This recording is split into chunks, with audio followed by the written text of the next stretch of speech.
Maintenant, l'invité de la matinale. Il publie Comment pensent les démocraties chez Albin Michel. C'est l'un de nos plus grands philosophes, Marcel Gauchet, est l'invité exceptionnel de la matinale de Radio Classique. Marcel Gauchet, bonjour. Bonjour. Merci d'être venu parler à nos auditeurs. Commençons par un sondage, même si c'est peut-être faire insulte à votre savoir sur le temps long. Il y a des sondages quand même qui permettent d'éclairer une discussion. Le Centre d'études de la vie politique française vient de publier son baromètre annuel de notre vie politique, enquête très sérieuse, très constante également. 3 Français sur 4 estiment que notre démocratie fonctionne mal. Qu'est-ce que ça vous inspire, ce malaise démocratique? Que pointent les Français?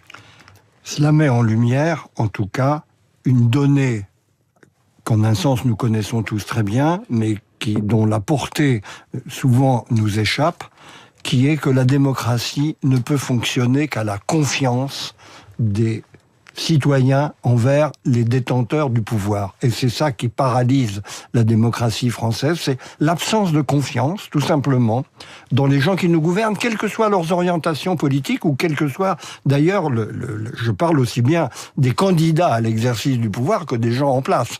On voit bien... l'idée principale dans la démocratie, du point de vue du fonctionnement banal, c'est l'alternance. Eh bien, on a le sentiment que pour les Français, l'alternance ne change rien. Eh bien, voilà, ça veut dire qu'il n'y a pas de vrai projet politique possible. Donc, en ce sens-là, la démocratie va mal. Et c'est la question qu'il faut se poser. Alors, pourquoi cette perte de confiance? Alors, justement, répondez-y. Je crois que, tout simplement, nous avons l'impression d'un changement d'époque et d'un déphasage profond du personnel politique par rapport aux questions de base que se posent les acteurs, les citoyens, aussi bien les chefs d'entreprise que les travailleurs de base. Nous sommes dans un moment où nous n'avons pas les gens qui nous paraissent en prise sur le mouvement du monde et qui nous permettraient d'y répondre efficacement. C'est ça qui devrait être le centre de la réflexion du personnel politique. Marcel Gauchet, est-ce que notre déclin démographique y est pour quelque chose? Quand vous dites on n'a pas les gens, on n'a peut-être pas les jeunes non plus. Apparemment, les jeunes ne sont pas très au rendez-vous dans la vie publique. Et c'est un des grands problèmes. Parce que c'est probablement ceux qui sont, par nature, le plus à même de ressentir le décalage entre ce qu'ils vivent, les perspectives qui sont devant eux, à l'échelle de leur vie, et la réalité du fonctionnement politique. Il y a un décalage abyssal qui ne leur donne pas envie, manifestement, de s'engager beaucoup. Alors, vous parlez de la confiance. Longtemps, quand on n'avait pas confiance politiquement, on pouvait s'accrocher à une idéologie. On pouvait être socialiste, on pouvait être libéral ou néolibéral, on pouvait évidemment être communiste.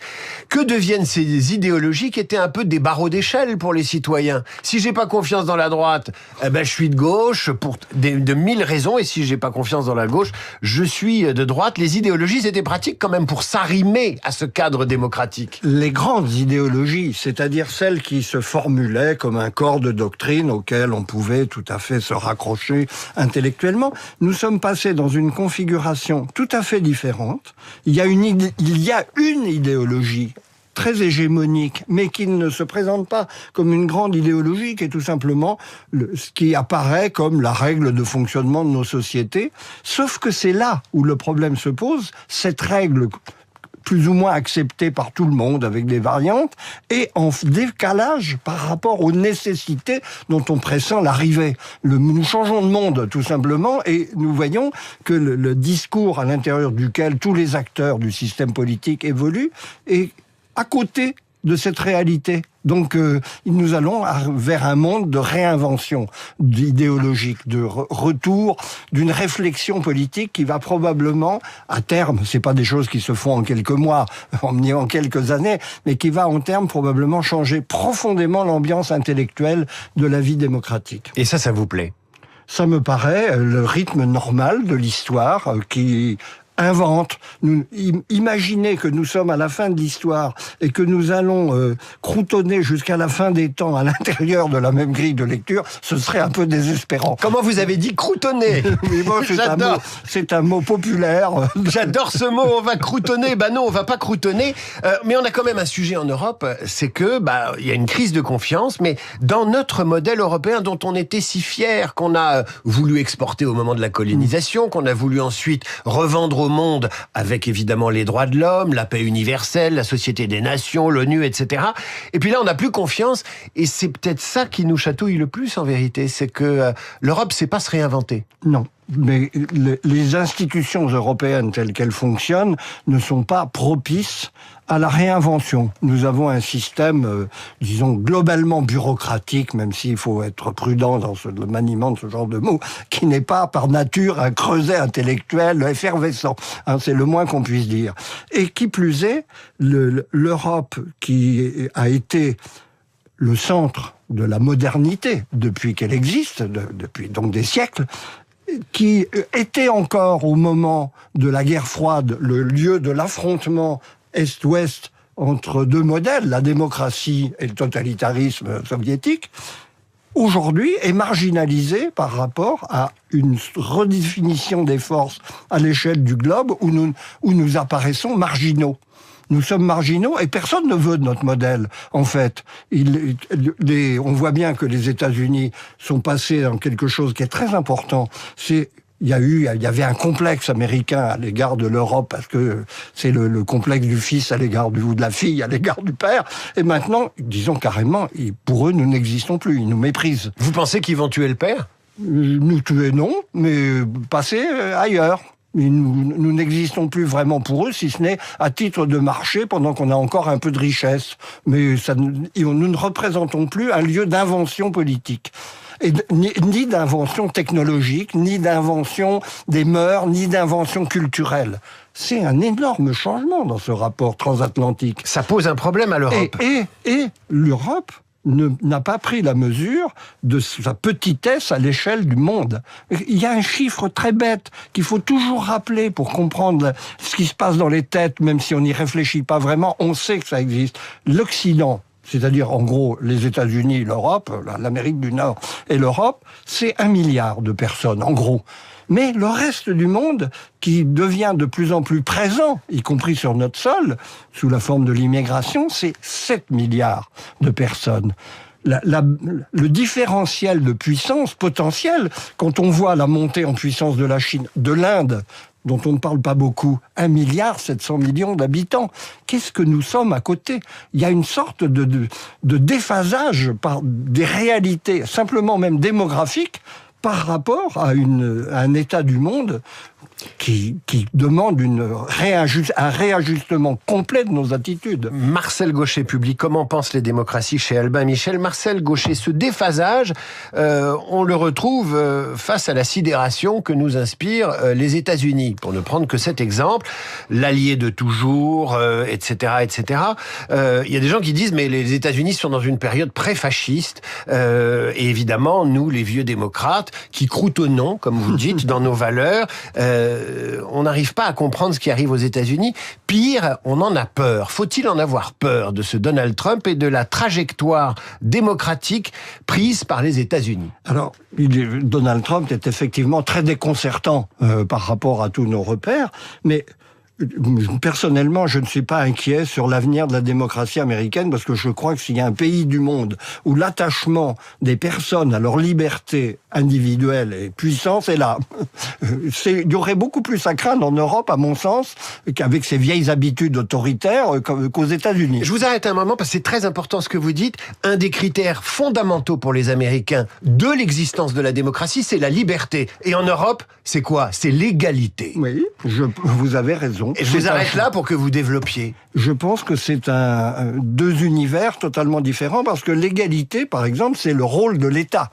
C'est la puissance publique qui peut réaliser l'égalité. L'égalité étant naturelle et l'inégalité étant naturelle et l'égalité étant un produit politique et social. Donc, nous sommes devant deux mondes et Donald Trump incarne simplement, à mes yeux, une chose que nous savons dans la démocratie, c'est-à-dire l'extrême personnalisation du pouvoir, qui est une tendance lourde des démocraties depuis maintenant 60 ou 70 ans.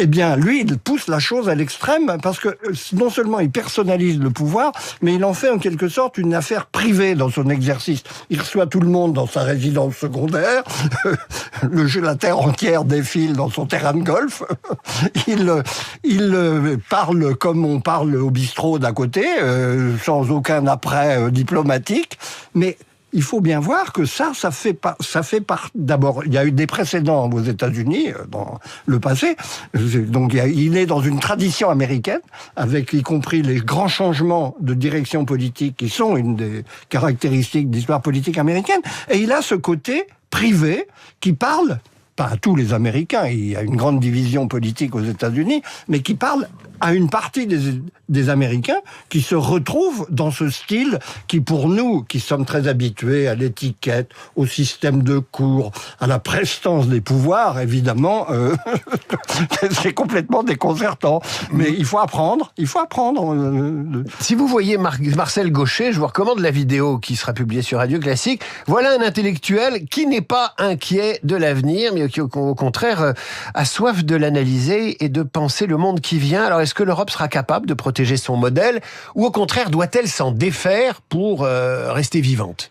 Elle ne doit pas s'en défaire, mais elle doit passer à la phase de réflexion sérieuse sur ce qu'elle a fait. Parce que c'est une construction qui s'est développée dans le temps sans vrai projet, par à-coups, par réponse à des crises, et dont jamais on a essayé de dégager la philosophie. Par exemple, l'Europe n'a jamais tranché la question vitale. Est-ce qu'elle est une Europe des nations ? Est-ce qu'elle est une Europe post-nationale? Est-ce qu'elle est une Europe qui va donner une nation européenne? Ce sont trois destins complètement différents et nous vivons dans l'équivoque, chacun vivant sur son modèle sans se préoccuper de savoir ce qui se passe du côté de l'autre modèle. Eh bien, le moment est venu d'une vraie constitution européenne qui définirait pour de bon ce que nous voulons. Alors que nous ne l'avons jamais fait, et cette indéfinition est cruelle, parce qu'elle revient... Quand on n'a pas d'idée claire de ce qu'on est, on confie le pouvoir à des pouvoirs de fait qui n'ont pas eux-mêmes de direction, une bureaucratie au sens vrai du mot, et c'est le problème européen. Et on continue à croutonner. Marcel Gauchet au micro de Radio Classique. Merci à vous. Comment pensent les démocraties ? Ça vient de paraître chez Albin Michel. Marcel Gauchet, à très bientôt. Merci de m'avoir appris ce verbe que je trouve extraordinaire. Croutonner, verbe du premier groupe. À suivre, le rappel des titres, la revue de presse d'Hervé Gattegno et nos esprits libres. Aujourd'hui, Routel Krief et Nicolas Bétou. Marcel Gauchet, à bientôt. Il est 8h28, vous écoutez